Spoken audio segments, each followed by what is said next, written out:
Hola, ¿qué tal? Eh, Particularmente esto se sale un poquito como de lo interesante pues o el cajón que tiene esta charla, pero es ver cómo una organización como en la que participan cada uno de ustedes también puede ser una ciudad y cómo el modelo de FM entonces puede ser aplicado en proyectos completamente disruptivos en el modelo de una ciudad, pero qué cosas y qué bloques interesantes podemos entonces aplicar acá. Y entonces lo que vamos a ver es el proyecto Parques del Río Medellín, el proyecto más reciente y más grande que ha tenido la ciudad en los últimos años, desde la construcción del metro de Medellín, y cómo se logró tejer toda una estrategia a partir, tomando muchas enseñanzas de la FM, para encontrar el camino que pudiéramos desarrollar este proyecto. Entonces, una cosa bien particular es que arranca el proyecto con la consolidación de antecedentes, pues eso bien lo sabemos, no solamente en un proyecto de ciudad, no puede ser un proyecto que caiga o que dependa de avatares o dinámicas políticas, entonces parte de la consolidación de antecedentes históricos, desde 1948 gente pensando y planificando la ciudad, después antecedentes normativos que le den todo lo que nos decía ahorita David, esa fuerza para que las decisiones que se tomen entonces tengan una estandarización y tengan una correcta dinámica en su ejecución, también antecedentes de otras iniciativas académicas, empresariales, técnicas que buscan, digamos, poder sacar adelante este tipo de procesos y finalmente entonces qué antecedentes o qué decisiones políticas se tienen que tomar en una ciudad para que toda la formulación de un proyecto en realidad se pueda llevar a cabo.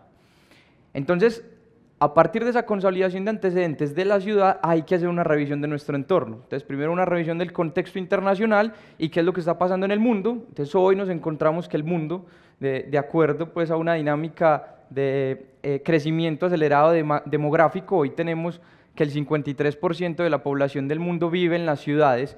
Eso significa que el 53% de las personas viven el 2% del territorio. Y en los próximos 30 años vamos a hacer el 70%. En las ciudades latinoamericanas ya pasamos el 70% porque tuvimos otras dinámicas asociadas al conflicto. Entonces hoy el 70% de los latinoamericanos ya vivimos en las ciudades, pero las ciudades no están construidas para las personas. Las ciudades y sobre todo las latinoamericanas cogieron estos modelos americanos de construcción completamente priorizados para el vehículo, una solución de los años 50, pero con unas problemáticas diferentes en el siglo XXI.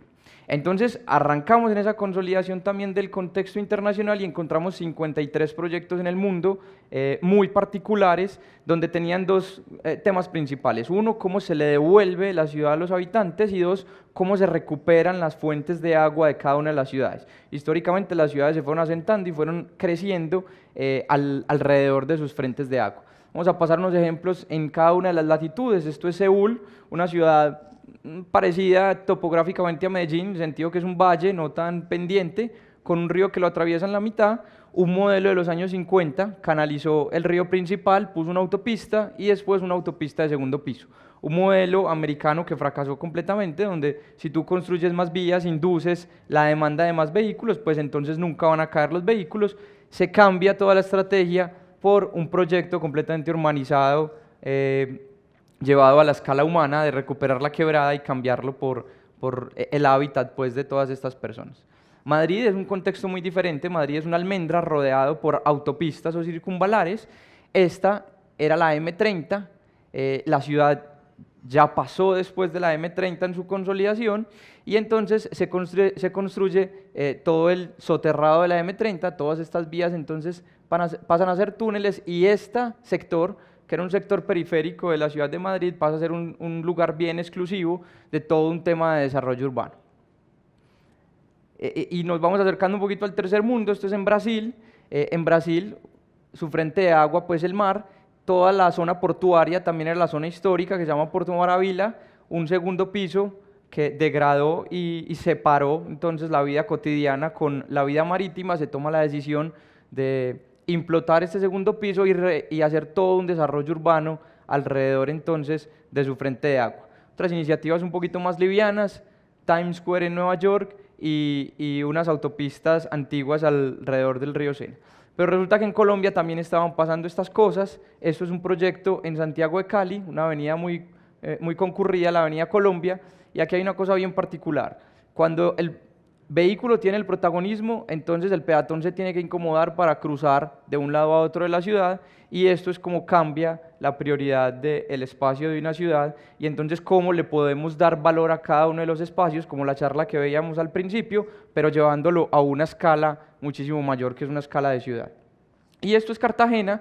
En Cartagena este es el barrio Crespo, el barrio del aeropuerto. Para ir desde Boca Grande a la salida hacia Barranquilla, pues había que ingresar al barrio, un tema completamente caótico que quitaba todas las posibilidades de eficiencia en la movilidad. Entonces, ¿cómo se recupera todo un espacio perdido por el mar, por la socavación, y entonces se genera toda una nueva vía y un desarrollo urbano ahí bien interesante?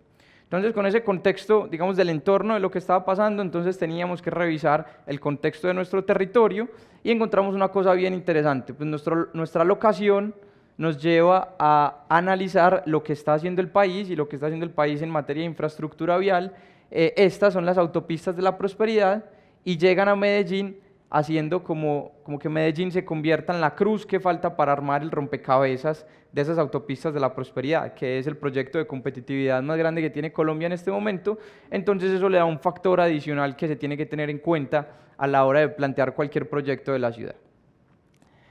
Y precisamente ya en nuestro territorio, entonces encontramos unas problemáticas asociadas al crecimiento desorganizado, a la falta de planificación urbana y a la falta de herramientas que pudieran inducir a un correcto modelo de ciudad. Unas problemáticas bien evidentes, una sobrepoblación en las laderas, un crecimiento expansionista y completamente desorganizado de todos los suburbios, unas descargas descontroladas al río de todas las aguas negras,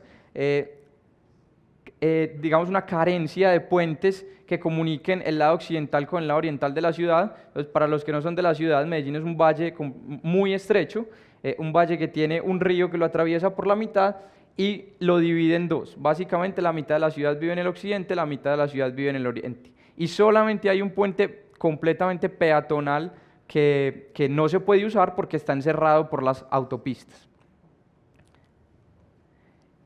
Y finalmente, entonces, unas proyecciones un poco dramáticas en temas de crecimiento automotor, de pasar de 1.3 millones de vehículos entre motos y carros a 3.1 millones en los próximos años, y un crecimiento de la población que les comenté al principio es una dinámica que ya no se puede parar. Entonces viene la solución, o viene, digamos, la propuesta desde un proyecto, desde haber recogido todas estas experiencias, y se enmarca en la frase devolverle la vida al río y devolverle el río a sus habitantes. Y entonces la primera parte es, el río se convirtió en un no lugar históricamente de Medellín, donde todas las descargas fueron puestas y donde, por ejemplo, los habitantes de calle se apoderaron de ese lugar. Encerrado por sus autopistas, entonces no tenía la facilidad de que las personas pudieran llegar a él y todos sus tejidos urbanos se fragmentaron. Pero entonces, desde hace unos 20 años se está haciendo un proyecto con EPM de recuperación de estas aguas del río. La línea roja es el nivel de oxígeno disuelto en el recorrido del río. La línea roja es cuando no se había hecho ninguna intervención. La línea azul es con la planta de San Fernando que tenemos actualmente, recoge más o menos el 22% de las aguas negras. Y la línea verde es el nivel de oxígeno que vamos a tener cuando entre operación la planta de Bello que está en construcción, ¿cierto? Esto nos va a dar un muy buen nivel de oxígeno disuelto en el agua, pero entonces la pregunta ahí es ¿para quién? Si las personas no van a poder seguir accediendo al río porque están completamente bloqueadas por las autopistas. Entonces viene la segunda parte del proyecto y es devolviéndole la vida al río, entonces devolvámosle el río a la ciudad y sus habitantes. Y aquí es cuando entra un modelo de ciudad, un modelo de ocupación que pueda solucionar o mitigar muchas de esas problemáticas que les mencioné al principio, que fuimos cometiendo todas las ciudades pues, en el transcurso de esta dinámica de crecimiento. Y ese modelo consiste en concentremos nuestro crecimiento al lado del río, en la parte plana, y en las laderas donde, digamos, ya cometimos un error expansionista de suburbios, entonces protejámoslas con normativa, y entonces cómo podemos darle un valor a ese espacio que tiene la ciudad, un valor agregado, y cómo optimizamos los procesos. Por ejemplo, los procesos de movilidad. Eso se ven claramente acá. Las personas que menos recursos tienen viven en las laderas y son las personas que más se tienen que transportar. Entonces, ¿cómo optimizamos la movilidad de cada una de esas personas si concentramos el crecimiento de Medellín en su parte central, en su parte que está llena de los servicios públicos, del servicio de transporte, el metro y demás? Y aquí hay un ejemplo clarísimo de cómo le damos valor al espacio. Este es el mapa de Atlanta, este es el mapa de Barcelona. Los dos tienen casi los mismos números de habitantes, ¿cierto? Pero este es el área que necesita Atlanta para poder albergar todas sus personas y este es el área que necesita Barcelona. Y aquí está la comparación en emisiones de toneladas de CO2 por personas de acuerdo al transporte, ¿cierto? Entonces, cómo en realidad volvemos eficiente el uso del espacio y a partir de ahí optimizamos todos los procesos que tienen las ciudades. Y así lo tiene Medellín. Entonces, Medellín tiene todas estas áreas que en algún momento fueron industriales, que cambiaron completamente su vocación y hoy tienen la oportunidad de renovarse o de transformarse urbanísticamente para facilitar y darle valor agregado al espacio, pero para poder hacerlo necesitan una columna vertebral que las potencie y las vuelva atractivas, por ejemplo, si lo miramos desde un tema inmobiliario, que las vuelva atractivas para la inversión y la transformación urbana. Entonces, ¿cómo el río deja de ser un no lugar y se convierte en un centro o en un nodo de conversión y potenciador de la urbanización y el espacio público? Entonces consolidamos dentro de la estrategia pues, operativa una gerencia, un modelo completamente disruptivo a cómo se manejan los proyectos públicos. Los proyectos públicos parten de una secretaría y la secretaría hace la ejecución, entonces la gerencia hace la consolidación de todos esos antecedentes y toda la información previa que les vengo contando, se hacen los diseños y se hace, en un segundo lugar, se hace la construcción. Entonces, todo en cabeza de la gerencia quita un montón de falencias que tiene la administración pública en dividir entre sus dependencias cada una de las, de las actividades. Y finalmente se desarrolla todo un plan maestro para el río, pero se define una etapa 1 de construcción, ¿cierto? Esta etapa 1 de construcción se encuentra en todo el centro de la ciudad y tiene una particularidad y es uno de los argumentos principales por qué se eligió, y es que el metro de Medellín que va por el río, en este sector es la única parte donde no está, ¿cierto? Entonces era la posibilidad de unir y fabricar otra vez los tejidos urbanos que se habían roto en la ciudad y que el río había convertido en una frontera a través de un proyecto de espacio público. Nosotros estamos más o menos acá. Esta es la sede de Bancolombia, entonces este es el sector central, esto era una foto real del antes, esto era uno de los render, y esta es la construcción del sector A de la primera etapa. La primera etapa entonces fue dividido en dos sectores, este es el sector A, esto es unas fotos de obra, un recorrido, porque también fue una de las buenas prácticas interesantes, una obra de 170.000 millones de pesos, donde su mayor ejecución se hace más o menos en 8 meses, toda la infraestructura del soterrado, aquí estamos hablando de facturaciones para un proyecto público más o menos de 11.000 millones mensuales, entonces eso requiere todo un mecanismo de una dinámica impresionante para poder ejecutar estos recursos.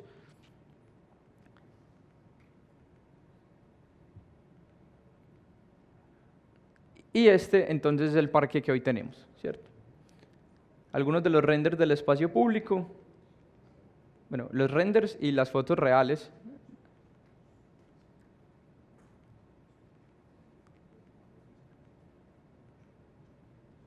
Entonces, finalmente, la etapa complementaria era un proyecto público, o las falencias más importantes de los proyectos públicos asociados a la infraestructura es la continuidad por la debilidad de las instituciones y la continuidad también por la debilidad del tema operativo en términos de recursos financieros.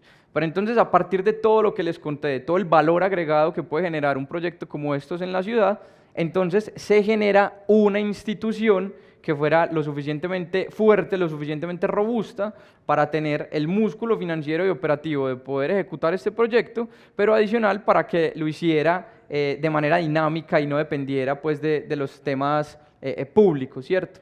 Entonces se genera una sociedad de economía pública con estas empresas, dos empresas orgullo pues, de la región y dos empresas completamente públicas. Se contratan unos consultores de primer nivel, entre ellos la banca de inversión de Bancolombia, y entonces se proyecta la sociedad o se constituye la sociedad Parques del Río.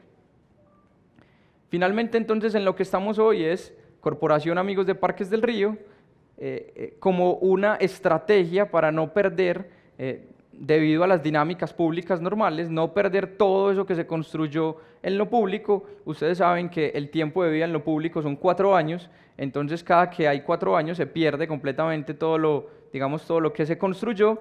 Entonces se creó la Corporación Amigos de Parques del Río Medellín basado en una metodología de buenas experiencias de todos los parques de Nueva York, todos estos parques con una génesis diferente, pero con puntos cruciales interesantes, y es cómo desde la organización civil entonces se puede encontrar un método o un modelo de apropiación y gestión del espacio público de cada uno de estos parques, y cómo se puede llegar a un relacionamiento con lo público de manera estratégica. Entonces creamos la corporación, hoy somos más de 100 personas ya como Amigos de Parques del Río Medellín, profesionales de todas las áreas, muchos de ellos hicieron parte del proyecto, y estamos trabajando en 4 áreas fundamentales, no se ven ahí muy bien, pero básicamente un tema de contenidos educativos, y es poder centralizar toda la información de Parques del Río y comunicarlo de manera educacional. Segundo, todo un tema de proyectos alrededor del espacio público, y es un montón de personas que vienen pensando cómo se deberían hacer proyectos interesantes que mejoren la calidad de vida de las personas.